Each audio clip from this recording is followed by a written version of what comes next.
morning, sports fans.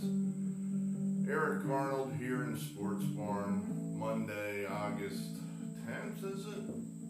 Yeah, August 10th, Monday. Well, let's catch up from what happened over the weekend. We actually managed to climb off the suicide ledge and win a couple games. Saturday, certainly better than Sunday. Had a big Saturday. Sunday, not so good.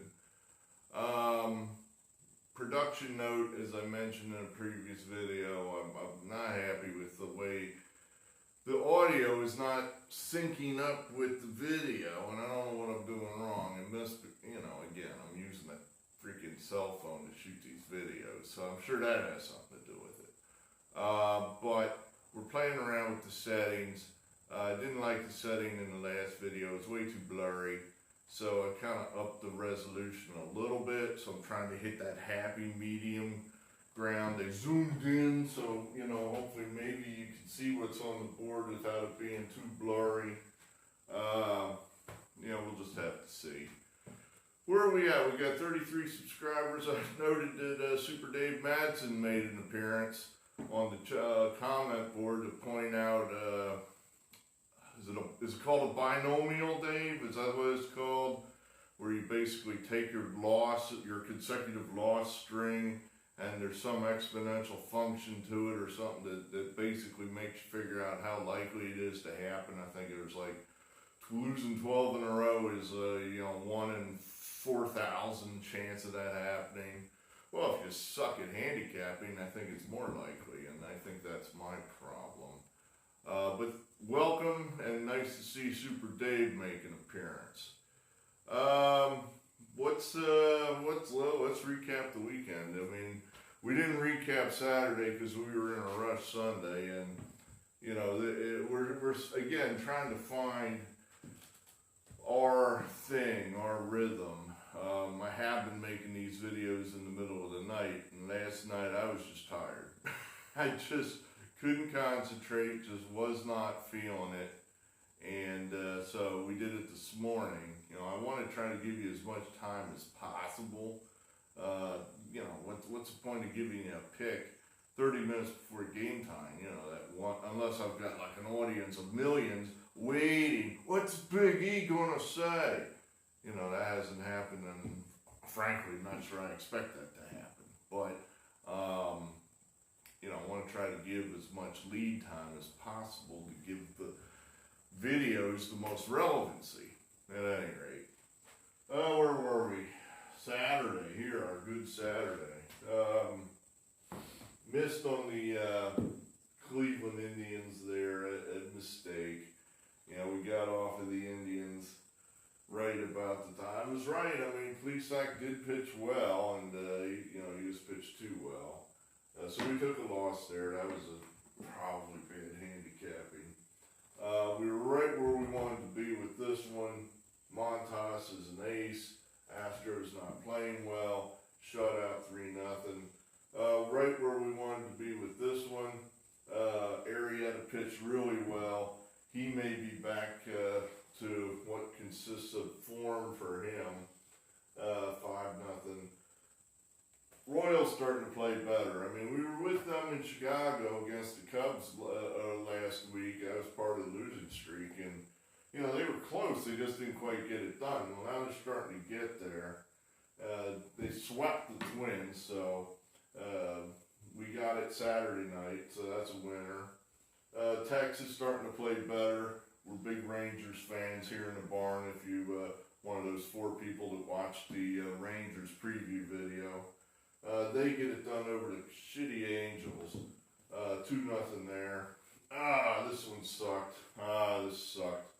I knew we were paying too big a price to get Paddock there, and that was just one of those where that's a seesaw game. That could have gone either way, and went against us with the big price. So that one hurt.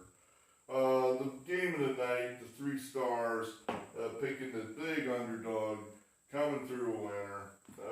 How about Huckleberry Pence? I have had animosity apology to this guy since he showed up in Philadelphia so many years ago, 10 years ago, I guess. And he was supposed to be the guy that would put us over the top in 2011 and put us, you know, back in the World Series. And he really didn't play very well at all in Philadelphia. And, you know, to my surprise, the guy's a bad fielder.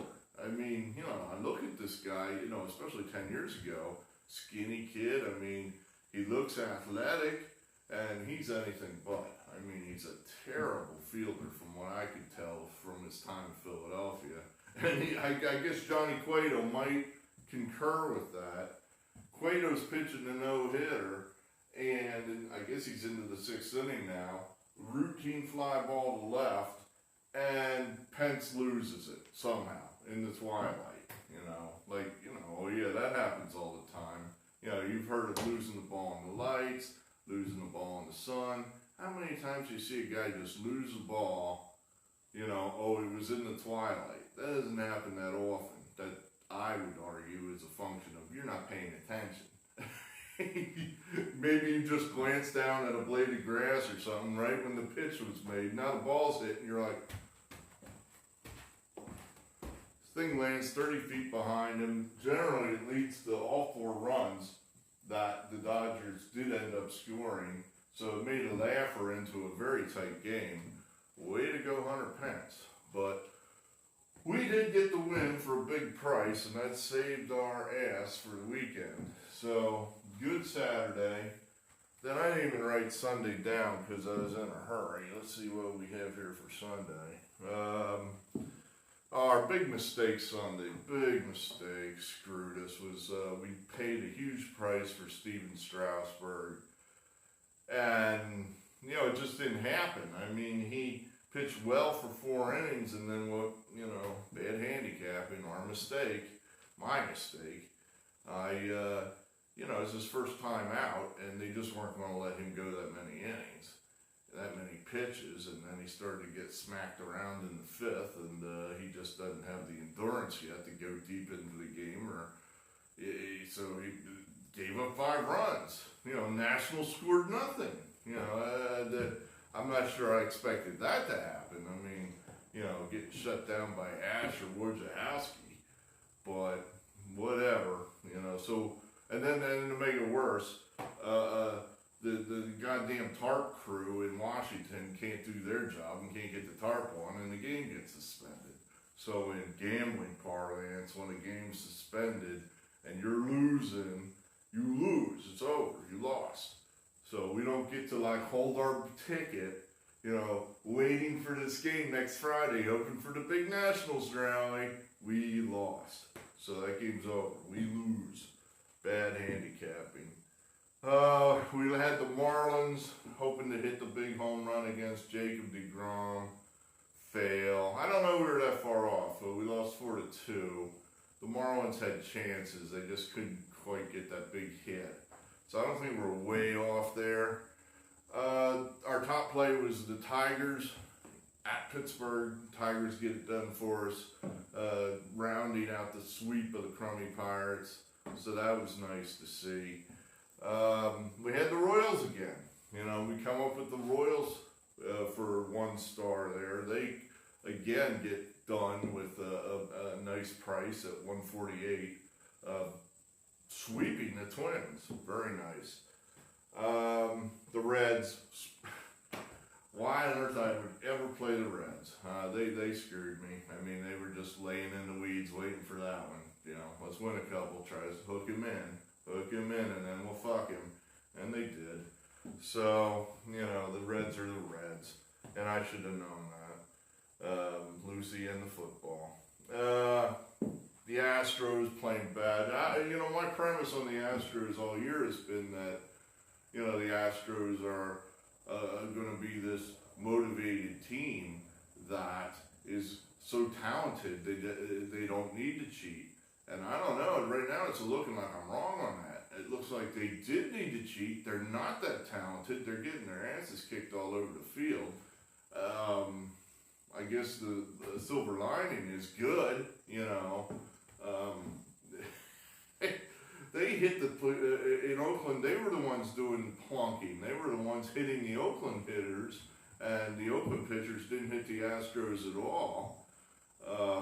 I guess that hitting coach, I guess his name is what, Alex Cintron, who baited the Oakland player into charging into the dugout and then hid behind like a bunch of other Astro players.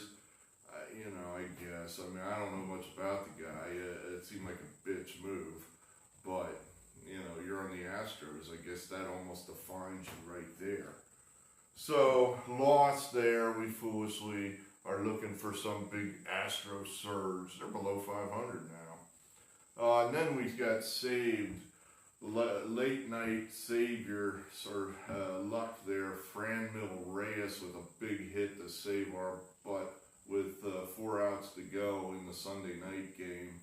We were behind and he tied it up late, and then the Indians. This is what I've been hoping to see sometimes is a manifestation of what I think on some games. Like, I think the Indians play better baseball than the White Sox. That's my default setting, and that's why more often than not I've been picking the Indians when I get a chance over a team like the White Sox. Well, they're in the, whatever it was, the 10th inning, there it was. The Indians have got the winning run, you start with the guy in second. So the winning run, the go-ahead run, is on third with 1 out. And they bunted! They actually executed a bunt, a safety squeeze. I think the guy's name is Delino DeShields. Is that the guy that did it? He made it. He laid the bunt down. It was great. And then the White Sox blew the game altogether by, if he had just taken the out, they would have probably tied the game up in the bottom half of the inning. But Grandale, he's a catcher. Now he's playing first base. He goes for the hero play at the plate, not close, safe. That basically gives away another run because you gave away that out. So now the Indians get 2 runs instead of 1.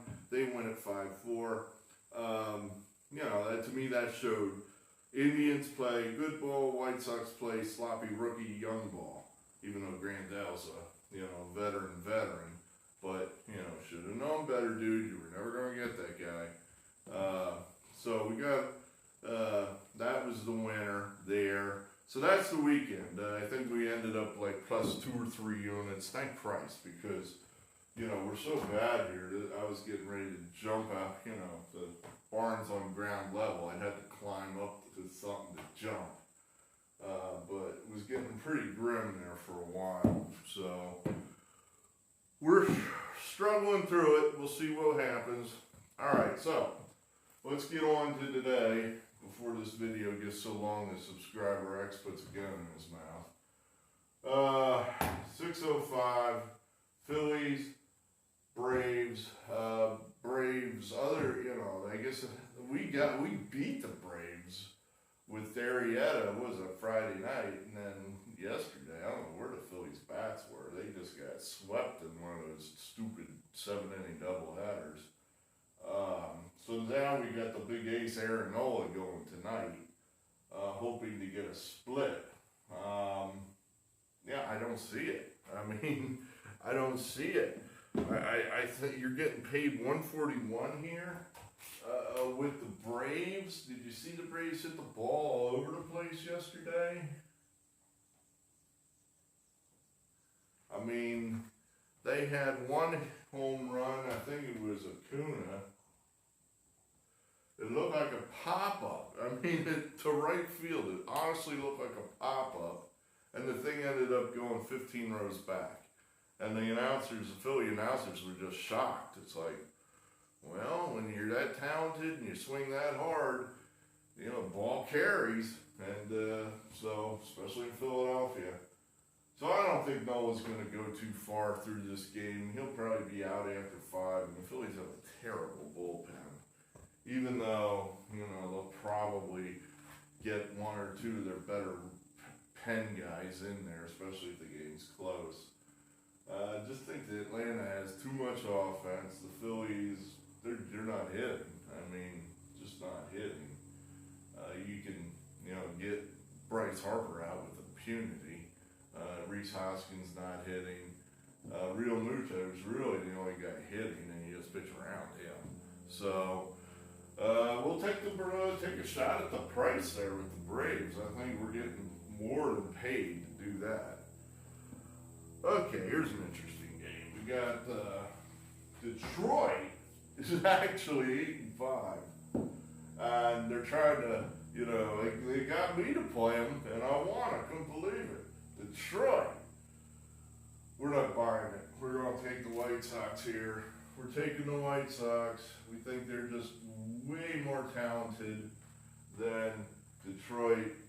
Again, I think we're back to that theory of the White Sox hitters have now seen a weekend of these seed throwers from Cleveland, and it's just no fun hitting against these guys. And now you get to go face Michael Fulmer. I think that's his name. Marty Fulmer? Michael Fulmer. Anyway,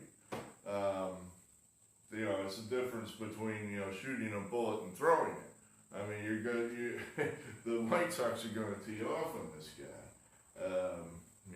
So they are going to get this guy, we think. The 134, that's a fair price. I mean, I think, I'm not afraid to play that one. We like this for our top rating.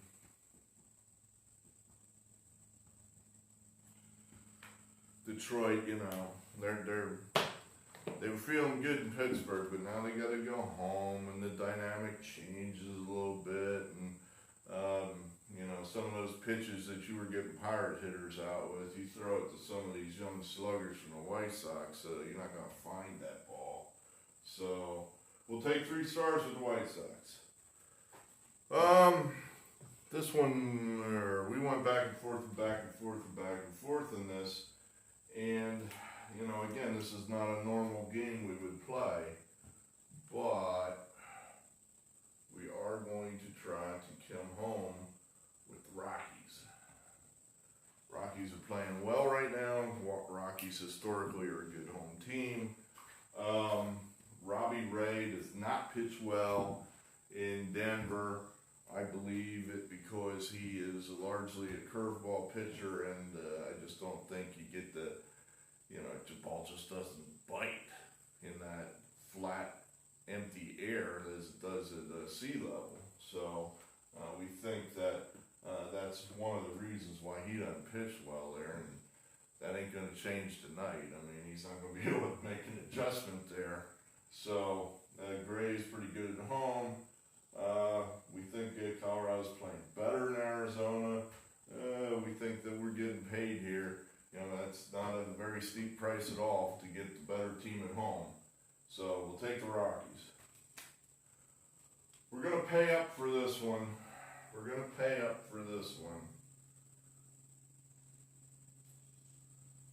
This is a steep price we're paying here for a team under 500. But right now the Rangers seem like they're catching a wave, and I've always kind of had the opinion that if you get a bad team, or mediocre team, and they're starting to string some wins, and they're favored, they're likely to just go on and get that game too. That if they're they've got a pretty good pitcher. Let's say Texas is probably just better than Seattle. I don't know how much better, but better. They're home. They're starting to feel, maybe there's starting to be an advantage there for them in this new stadium where first week, both teams are there like, wow, where's the bathroom at? What kind of place is this? Now Texas is getting a little more familiar with the place, and every team that comes in there is like, wow, where's the bathroom at? So they know sort of like, for example, one thing I notice every time a ball hits the ground, this huge cloud of whatever, I don't know if it's like dust or dirt or those little freaking rubber balls sprays up in the air. It's like, it's weird. Little things like that, they're used to, and the team coming in there, and it's all new to them. So we're going to take Texas. We're going to take Texas. And then lastly, we're going to take a shot here as an underdog with the Padres. Often think that in a 4-game or even a 3-game set, that the road team often has its best chance in the first game. Kind of like, I guess, in a bat. A lot of hitters use that theory of the best pitch I'm going to see the whole bat's his first pitch, and I'm going to try to ambush this guy and hit it. So San Diego dropping in there, maybe LA isn't quite ready for these guys. San Diego, this just feels like a series that San Diego might have an advantage. Remember, this is like April, normally this would be April. And they're young, they're all excited, they're, oh yeah, look, we're good, I'm Fernando Tatis Jr., I'm a superstar, so they're all excited. LA, they're all a veteran team for the most part, and they're just kind of like, yeah, all right, old hat, we got 162 of these. If this series was played deeper into the season, a normal season, then I would think certainly LA would have an advantage. But here early in the year, I kind of think the young, excited team might have a decent chance here. Fernando Tatis, how can we go wrong? This guy's red hot. So maybe he might win the game all by himself. So we're going to take the Padres there at 141, certainly getting paid to do it. Okay, so 2 stars, Braves. 3 stars, hot play, Chicago White Sox at Detroit. 1 star, homestanding Rockies. 1 star, Texas Rangers. 1 star at Chavez Ravine, the San Diego Padres. All right, so let's get the week off to a good start here. Let's see if we can get a full week. No hurricanes, no storms, no power losses, no 12-game losing streaks. Let's just have a nice, simple, winning week. How about that? We're probably going to put some things up here as far as the hockey playoffs go. I guess that opens tomorrow. The actual real playoffs. We've now got I think we're down to 16 teams, and we're going to have the playoffs now, which I'm all for it. I believe it or not, it looks like the Flyers are actually really good. And I just can't, I guess I A, can't believe it. B, I'm having trouble with the bubble. It just doesn't quite feel like playoff hockey to me. That could change as the Flyers hopefully progress through the playoffs. And then once we figure out whenever NBA is going to get to their playoffs, then we'll probably start paying attention to that and probably throw a few picks in for that as well. I mean, let's face it, we can't be any worse at the NHL and the NBA than we have been here at baseball.